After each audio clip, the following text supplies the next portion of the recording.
ದೊಡ್ಡೂರು ಬಳಿ ಡೆಡ್ಲಿ ರಸ್ತೆ ಅಪಘಾತ ನಡೆದಿದೆ. ಬ್ರೇಕ್ ಫೇಲ್ ಆಗಿ ಸಾರಿಗೆ ಬಸ್ ಮರಕ್ಕೆ ಗುದ್ದಿದ ಪರಿಣಾಮ 20 ಜನರಿಗೆ ಗಾಯವಾಗಿರುವ ಘಟನೆ ಗದಗ ಜಿಲ್ಲೆ ಲಕ್ಷ್ಮೇಶ್ವರ ತಾಲೂಕಿನ ದೊಡ್ಡೂರು ಬಳಿ ನಡೆದಿದೆ.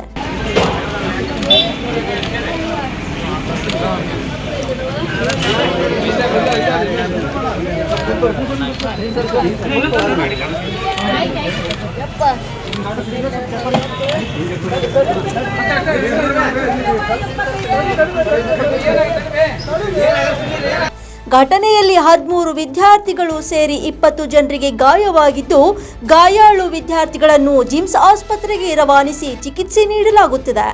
ಉಳಿದ 7 ಜನರಿಗೆ ಸ್ಥಳೀಯ ಆಸ್ಪತ್ರೆಯಲ್ಲಿ ಚಿಕಿತ್ಸೆ ಮುಂದುವರೆದಿದೆ.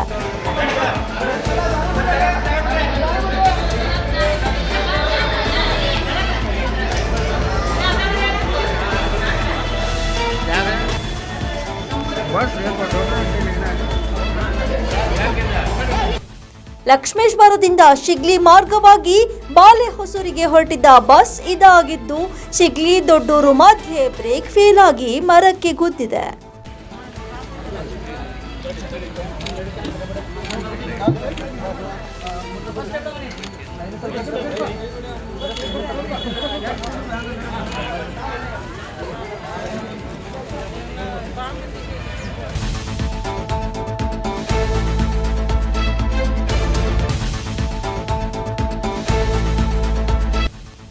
Rice of news Lakshmeshwar.